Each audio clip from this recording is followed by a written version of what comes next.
Action. అందుకే నేను చెప్పాను, మొదటి తారీఖున ఎవరైనా సరే ఇదే కార్యక్రమం కింద ఉందాం, ఇది ఒక నాందిగా తీసుకుందాం. భవిష్యత్తులో ఆర్థిక అసమానతలు తగ్గించే విధంగా, పేదవాళ్ళకు ఇబ్బంది లేకుండా జీవన ప్రమాణాలు పెంచే విధంగా మనం పనిచేయాల్సిన అవసరం ఉంది. అందుకనే ఈ కార్యక్రమాన్ని మనం ముందుకు తీసుకుపోతున్నామని చెప్పి కూడా నేను మీకు తెలియజేస్తున్నా. రెండవ కార్యక్రమం అధ్యక్షుడు మీరు చూస్తే అనదర కార్యక్రమం స్త్రీ శక్తి. స్త్రీ శక్తి దశ హిస్టారిక్ లాంచ్ 15 ఆగస్టు 2025 అంటే స్వాతంత్ర దినం.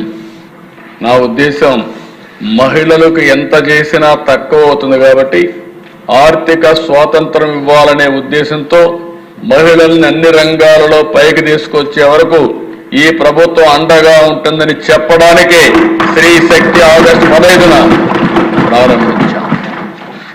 ఆ రోజు దిశ 3 పార్టీలు కూడా కలిసి వచ్చాం. ముగ్గురం కూడా, నేను, పవన్ కళ్యాణ్ గారు, మాధవ్ గారు, ముగ్గురం కలిసి లాంచ్ చేశాం. అదే మరిగా దిశ అందరు ఎమ్మెల్యేలు, మినిస్టర్స్ అంతా కూడా వాళ్ళ నియోజకవర్గాల్లో వాళ్ళు కూడా చేశారు దిశ. అదే అధ్యక్ష ఇక్కడ మీరు చూసినప్పుడు నెక్స్ట్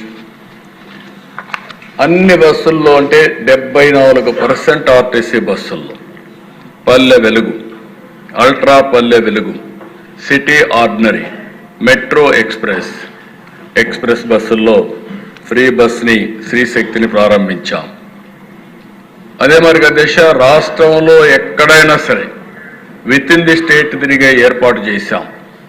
ఈరోజు శ్రీకాకుళం నుంచి మంత్రాలయం వరకు వెళ్ళొచ్చు, అలాంటి ఏర్పాటు చేశాం దిశ.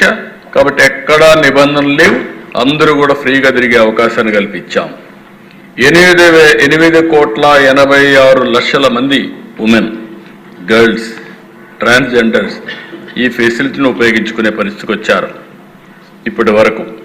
అయితే దిశ ఉమెన్ షేర్ బస్ ట్రావెల్ 40 నుంచి 62%కి పెరిగింది.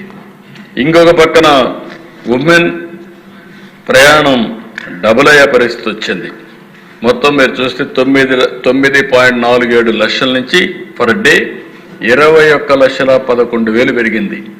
ఇంకొక పక్క ఎవ్రీ మంత్ 6,33,00,000 మంది, సంవత్సరానికి 76 కోట్ల మహిళలు ఈ సౌకర్యాన్ని ఉపయోగించుకుంటున్నారు.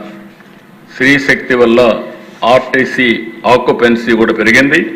69 నుంచి 90% అంటే 21% పెరిగింది. It is a game changer అధ్యక్ష.